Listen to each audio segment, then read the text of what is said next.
안녕하세요. 정보가 세상을 바꾼다 인포뱅크입니다. 이번에 전해드릴 내용은 중국 세계 의류공장 지위 흔들 주문이 동남아로 중국 의류기업도 탈중국에 대해서 한번 알아보도록 하겠습니다.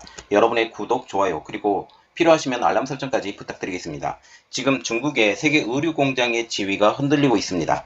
중국으로 향하던 의류 오더가 이제 동남아로 집중되고 있기 때문이죠. 중국 장수성 무장의 한 방직공장 사장마저 올해는 정말 참담하다. 주문량이 작년보다 40%나 줄었다. 코로나19가 창궐했던 2020년보다 더 어려운 한 해를 보내고 있다. 라고 할 정도입니다. 상하이 봉쇄 등 강력한 방역 통제로 말미암아 중국의 제조 기반이 점점 더 동남아시아 지역으로 빠져나가고 있죠. 파격적인 혜택을 건 지금 캄보디아, 미얀마가 노동 집약적인 섬유 산업의 기지로 떠오르고 있다는 분석이죠. 지금 중국과 같은 경우는 인건비가 많이 오른 상황, 여기서 이제 세계 공장의 지위까지 잃어버릴 수 있는 지금 강력한 통제가 있기 때문에 이것을 버리고 중국을 버리고 동남아 지역으로 간다라는 거죠. 그래서 준비했습니다. 무너지는 중국 세계 의료공장 지위 주문이 동남아로입니다. 세계의 방직 의류 생산 공장은 지금 현재 중국이죠. 그런데 이러한 중국의 지위가 흔들리고 있습니다. 그 이유는 크게 세 가지로 꼽을 수가 있는데요. 첫 번째는 인건비 등 생산 원가 상승에 따른 가격 경쟁력 하락. 지금 인건비가 오르게 되면서 전체적인 생산 단가가 오릅니다. 생산 단가가 오르기 때문에 그들 자체도 가격을 올려서 받을 수밖에 없어요. 이렇게 되면서 가격 경쟁력이 하락했다라는 말이 나오고 있고요. 두 번째로 보는 것은 서방 국가들의 신장산 면화 제품 불매 조치. 지금 신장 위구르의 인권 문제 때문에 신장 위구르에서 나오는 면화 자체를 구매하지 말자. 왜냐하면 강제적인 노동력을 통해서 이 면화를 지금 채취하기 때문이죠. 그것 때문에 이 신장산 면화 제품의 불매 조치가 일어납니다. 이러한 것들이 있고요. 세 번째로 보는 것은 코로나19 확산과 잦은 봉쇄. 지금 중국과 같은 경우는 코로나19 대응이 어떻게 하냐면 제로 코로나 정책. 한 사람만 있어도 그 통째로 그것을 통제하는 정책인데 지금 정책은 조금 바뀌었죠. 사유면 제로 코로나라고 해서 어떤 한 지역에서도 또 다른 그 조그만 지역으로 이제 쪼개요. 쪼개서 대응을 하지만 전체적으로 도시가 방역이 힘들게 되면 도시 봉쇄를 시킵니다. 이러한 것들 때문에 문제가 생겼다. 그래서 세 가지 인건비에 따른 가격 경쟁력 하락, 서방 세계의 신장산 면화 제품 불매, 그리고 코로나 정책. 이 세 가지로 볼 수가 있죠. 이러한 세 가지 원인 때문에 중국을 꺼리는 것입니다.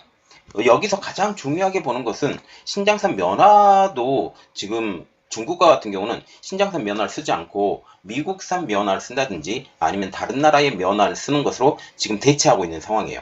그것 때문에 지금 대응을 조금 하고 있다라는 분위기도 나오고 있죠. 그러나 첫 번째와 세 번째, 그 가격 경쟁력 하락과 그 코로나 확산, 이것은 결국 큰 문제가 되죠. 지금 당장 필요한 물건이 바로 받을 수 없는 상황이기 때문에 세 번째는 문제가 생기고 첫 번째는 가장 큰 문제죠. 가격이 안 맞습니다. 이제 더 이상의 저렴한 가격으로 중국에서 생산한다는 것 자체가 이게 어렵게 된다는 거죠. 물론 가격을 좀 더 비싸게 받을 수 있지만 지금껏 낮은 가격에 익숙해졌던 소비자들을 인식을 변화시켜야 된다는 것도 또 어려운 점이죠. 이 때문에 글로벌 바이어들도 중국에서 이탈해서 동남아 국가로 주문처를 옮기고 있다라는 소식까지 들리고 있습니다. 지금 현재 중국의 방직물 수출입 상해가 최근 의류 관련 기업들을 대상으로 설문조사를 했다고 합니다. 그런데 그 결과를 보니 그 결과가 굉장히 처참했다라고 얘기가 나오고 있는데요. 지금 85% 정도가 기존 거래처의 주문이 뚜렷하게 해외로 이전했다. 지금 주문 자체가 잘 들어오지 않고 이 거래처 자체가 외국으로 이전한 상황을 알 수 있다라는 게 지금 85%. 이 중에 85% 중에 26%는 해외로 이전한 물량이 30% 이상이라고 답한 것입니다. 전체적인 물량 자체가 다 줄은 건 아니지만 30% 이상의 물량이 줄었다라고 대답을 했던 기업은 지금 26%가 된다라는 그런 내용이죠. 지금 중국 방직물 수출입 상해는 중국 업체와 거래하던 의류 및 가방 바이어가 올 상반기 해외로 이전한 주문 물량을 다음과 같을 것이라고 예상을 했는데요. 첫 번째로 의류와 같은 경우는 50억 달러, 약 6조 4천억 원이 해외에서 구매한다. 중국이 아닌. 이렇게 보고 있고요.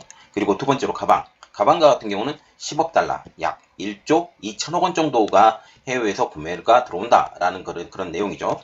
특히 미국 등 서방이 신장 면화 제품 불매에 나서면서 면화를 원료로 한 중국산 의류의 미국 내 수입 비중이 같은 기간에 지금 21.8%, 15.4%, 13.4%로 급감을 하고 이 물량 자체가 지금 베트남과 방글라데시 쪽으로 이동을 하면서 이 수출 자체의 경쟁력이 떨어지게 된 것입니다.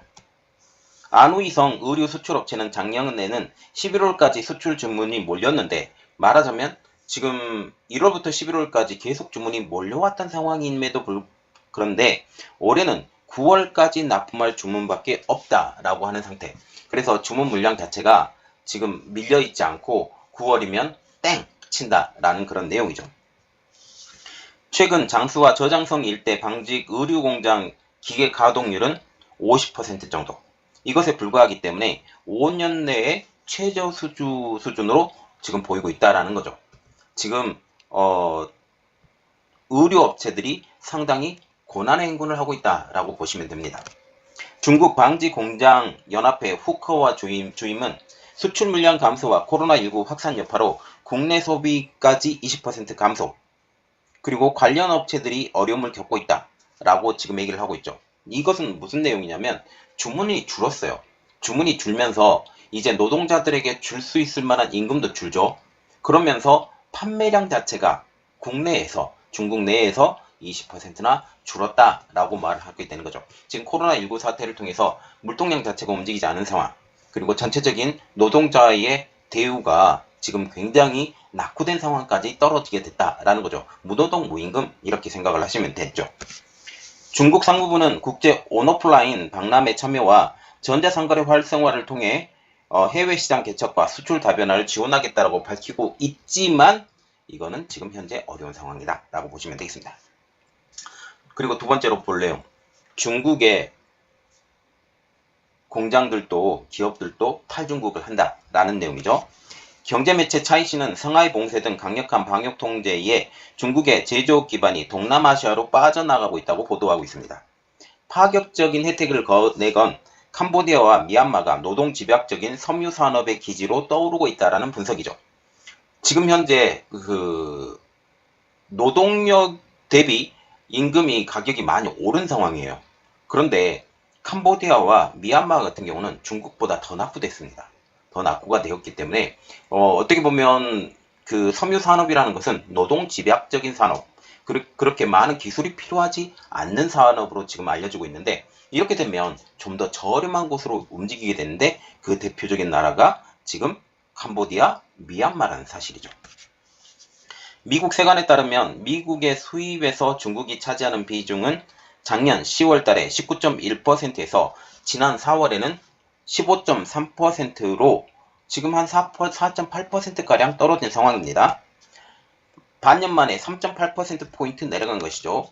차이시는 국가별 세부 데이터 분석을 통해서 작년 4분기와 올 1분기 등 6개월 동안 중국은 대미 수출 가운데 섬유는 5%, 가구는 7%, 기계 전자품은 2%를 동남아 국가연합 아세안에 내줬다라고 전하고 있습니다. 그러면 지금 중국에 주문을 들어갔던 것들이 이제 전체적으로 동남아시아 쪽으로 이동한다. 결국은 탈중국을 한다라고 지금 얘기를 한다라는 거죠. 주문 자체도 탈중국입니다. 최근 수년 동안 중국의 인건비가 계속 오르면서 중국 내 제조업체들도 탈중국에 동참하고 있습니다. 제조업체들이 정착하는 국가도 점점 여러 곳으로 변하고 있다는 분석인데요. 베트남과 인도, 지금 베트남은 이 인건비가 좀 상당히 오른 상황이에요. 그리고 인도와 같은 경우는 중국과의 관계가 굉장히 어려워지면서 중국 기업들을 지금 다 때려잡고 있는 상황. 그래서 지금 베트남과 인도로 가기보다는 지금 캄보디아와 미얀마 쪽으로 새로운 정착지 그리고 새로운 경쟁자로 떠오르고 있다는 진단을 갖고 있습니다. 지금 미중 갈등과 관세에도 기업들이 동남아로 눈길을 돌리는 요인으로 꼽히고 있어요. 지금 트럼프 행정부 때 25% 관세, 이것을 지금 이겨내지 못한다는 상황이죠. 25% 관세 때문에 전체적인 가격 자체를 낮추어서 미국에 수출해야 돼요. 이전 가격을 맞추기 위해서. 그래서 이것을 맞추게 되면 자기들의 수익이 줄어들기 때문에 탈중국을 한다라는 거죠. 지금 현재 슈퍼 301조로 불리고 있는 대중무역 제재를 이제 풀어야 된다라는 그런 말이 나오고 있는데 아직까지는 계속 실행이 되고 있기 때문에 이것을 풀 때가 되면 지금 어떻게 되는지 한번 두고 보겠습니다. 지금 바이든 정부가 정책을 지금 너무나 잘못 쓰고 있는데 이 슈퍼 301조를 푼다 할지라도 미국 경제에 그렇게 큰 인플레이션에 도움이 되지 않는다라는 분석이 나오고 있어요. 그래서 결국은 이것을 선택할까? 여론에 밀려서 선택을 할 것 같은데 이것은 결코 좋은 일이 아니다. 중국을 다시 살려주는 길이다 라고 생각을 하고 있습니다. 지금 현재 중국 기업들 역시 동남아로 떠나면서 중국 내 제조 기반 자체가 약해지고 있다라는 분석까지 나오고 있죠. 세계 공장이라는 지위까지 이제 내려놓게 될 수밖에 없는 중국이라는 분석이 나오고 있습니다. 지금껏 세계 공장으로 불려왔던 중국이 이렇게 어려워지고 망조가 들어간다라고 보시면 되겠죠. 캄보디아는 외국 기업의 관세 1년, 법인세 3년에서 5년 정도의 면제 등을 내걸고 유치 활동을 벌이고 있다고 합니다. 국가경제개발 특구에 입주한 기업은 면세 기간을 최대 9년까지 늘려준다고 합니다. 미얀마도 2012년 외국인 투자에 대한 세금 감면 제도를 도입한 뒤에 계속 혜택을 늘려가고 있죠. 캄보디아의 올 들어 5월까지 수출은 94억 달러로 전년 동기 대비 34.5%나 급증했습니다. 특히 미국에 대한 수출은 37억 달러로 57.7%가 증가했죠. 지금 중국에서 물량을 줄였던 것이 지금 캄보디아와 미얀마로 돌아가고 있다라고 보시면 되겠죠. 또 중국으로부터의 수입은 44억 달러로 31%가 늘었습니다. 지금 중국에서 왜 수입을 하느냐? 원자재 자체가 중국에서 나오기 때문이라고 말이 나오고 있죠.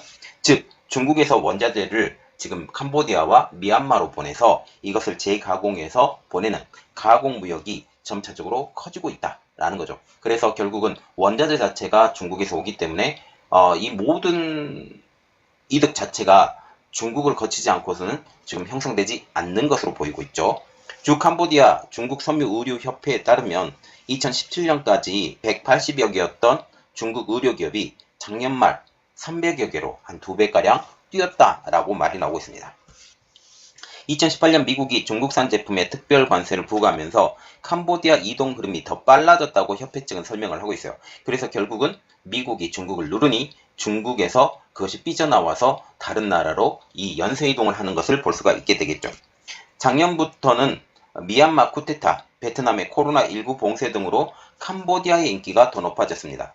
지금 인도차이나 반도라고 생각하려면 캄보디아, 라오스, 베트남 이 세 나라를 지금 인도차이나 반도 3개국으로 보죠. 그 옆에 미얀마가 있죠. 그런데 지금 미얀마가 대안으로 지금 떠오르고 있는 상황에서 미얀마 내에서 군부 쿠데타가 일어납니다. 군부 쿠데타가 일어나면서 전국이 혼란하죠. 전국이 혼란하면서 미얀마로 갈 세력이 이제 베트남, 캄보디아, 라오스 중에 이 캄보디아로 이동한다라는 거죠. 특히 라오스와 같은 경우는 내륙지방으로 지금 보시면 되고 캄보디아도 내륙지방입니다. 그래서 캄보디아 인기가 더 높아졌다라는 그런 얘기가 나오고 있죠. 미얀마에서도 의료 공장의 70% 이상이 중국 투자가 들어가 있을 정도로 중국 기업들의 진출이 활발해졌다고 주 미얀마 중국 섬유의료협회가 전하고 있습니다. 그래서 지금 보시면 캄보디아나 라오스나 미얀마나 이 경제적으로는 중국의 속국으로 보시면 돼요.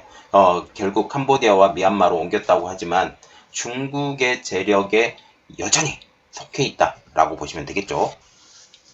2012년 100여 개였던 미얀마의 의료 공장은 2019년 500여 개로 늘었습니다. 이것도 마찬가지로 미국이 슈퍼 301조로 강력한 제재를 걸었던 그것이 영향을 미쳤다는 겁니다.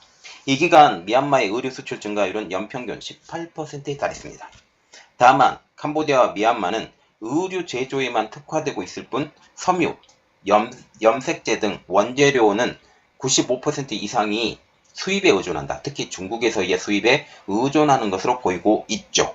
그래서 이들이 정말 성장하고 싶어 한다면 원재료 자체를 자체 생산하는, 자국에서 생산하는 그러한 것들이 있어야 되지만 여기 있는 기업들 자체가 중국 기업들이잖아요. 중국에서 움직여서 나온 기업이기 때문에 더 편한 그리고 중국에 이득을 더 줄 수 있는 이러한 것들이 계속적으로 유지될 것으로 보인다라는 사실이죠. 특히 중국산이 60% 이상으로 알려지고 있습니다. 베트남의 의류 원재료의 40% 이상을 국산한 것과 대비되는 부분이죠. 베트남과 같은 경우는 의류의 40%를 국산화시켰다라는 그런 점입니다. 이게 좀 캄보디아와 그 미얀마, 그 베트남과 다른 점이죠.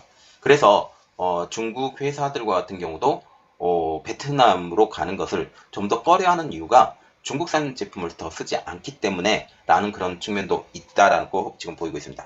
자, 지금 보시면 중국 자체가 전체적인 제조 공장, 세계 공장이라고 불려왔지만 이제 세계 공장의 위치가 이제 베트남, 라오스, 캄보디아, 미얀마, 방글라데시 이런 쪽으로 좀 더 못 사는 지역으로 옮긴다라는 거죠. 아세안 지방으로 지금 옮기고 있는데 이것을 통해서 지금 미국도 아세안 지방에 대해서 강력하게 그 미국이 드라이브를 걸고 있습니다. 물론 그들의 바잉 파워를 통해서 더욱더 진행을 하고 있다라는 거죠. 이것을 통해서 지금 중국 기업들조차 탈중국을 하고 있다라는 것을 볼 수가 있습니다. 이번 내용은 여기까지 하겠고요. 저희 내용이 여러분들에게 도움이 되셨다고 생각을 하시면 구독과 좋아요 그리고 필요하시면 알람 설정까지 부탁드리겠습니다. 감사합니다.